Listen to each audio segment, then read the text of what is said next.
aad ba u mahadsantihiin asxaabta mar haddii ay halkan ila soo gaarteen waxa aad iga sugaysaan su'aasha aan marnaba la weydiin karin Shahrukh Khan haddii la weydiiyana uusan kaaga jawaabeen.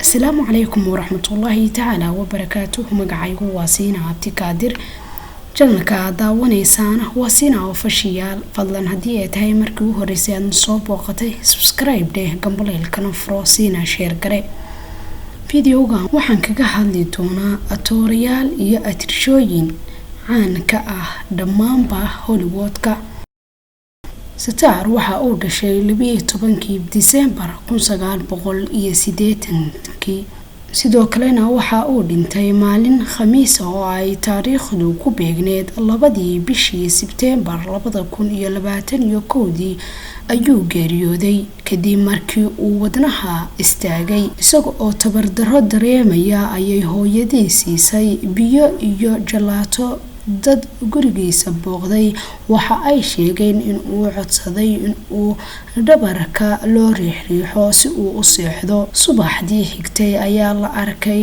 Sitaar oo jiifa goobtii xalay lagu ogaa isaga oo aan dhinacna isku dhaqaajinin isla markiiba waxaa loola cararay isbitaal laakiin waxa ay dhakhaatiirtu sheegeen in uu meed yahay maalintii Isniinta ee 6 bisha ayaa loo sameeyay munaasabad duco ah taas oo ay ka qayb galeen saaxiibadiis iyo ehelkiisii.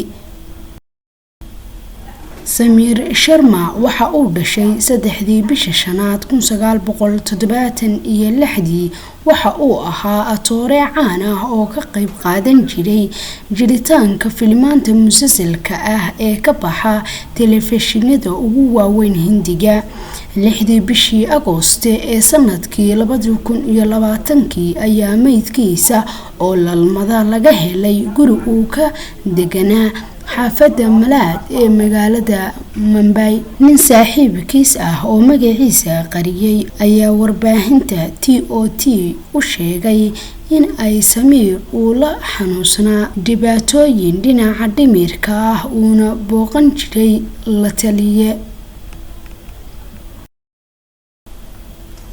Deviya Bhatnagar waxa ay dhalatay 23 Abriil 1977. Deviya Bhatnagar oo wax ka soo heshay filimaan caan ah oo ka baxayay telefishinada sida Yehrishka Keya Kehlata Hai waxa ay u dhibatay xanuun dhinaca wadnaha ah 26 bishii November sanadkii 2020. sidoo kale waxa ay la xanuunsanaysay burukeeto iyo cudurka safmareenka ah ee laga helay markii ay xaaladdu aad u xumaatay ayaa lagu xiray qalabka neefmareenka.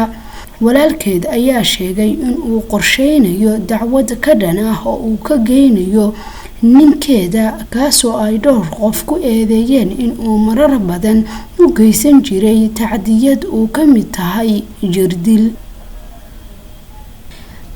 aad ba u mahadsantihiin asxaabta mar haddii ay halkan ila soo gaarteen waxa aad iga sugaysaan su'aasha aan marnaba la weydiin karin Shahrukh Khan haddii la weydiiyana uusan kaaga jawaabeen. su'aasha ayaa waxa ay tahay Shahrukh Khan haddii aad weydiisid imise ayaad ku iibsatay manat dadka aan fahmayn waxa weeye waa dhismo sida qasriga u dhisan oo uu ku jiro ama uu leeyahay Shahrukh Khan oo ku yaala magaalada Mumbai ayuu ku yaala waxa uu u sii jeedaa dhanka xeebta ama badda ayuu u sii jeedaa waa guri aad u qurux badan. runtii haddii aad weydiisid qiimaha uu ka bixiyay marnaba kama helaysid jawaab ku saabsan su'aashaas. dhammaan jilayaasha ka mid ah Bollywoodka ee wax ku jira magaalada Bombay marnaba ma laabtaan iyagoon booqan ama aan soo arkin qasrigan uu leeyahay Shahrukh Khan. barnaamijka intaas ayaan ku soo gabagabeynayaa. fadlan haddii aad ka heshay like gare siina share gare mar walba walaalkii waxaad ogaataa inaan adiga wax kugu nahay mar walbana himiladayadu waa adiga hiigsigeega fogna adiga ayaana gaarsiin kara.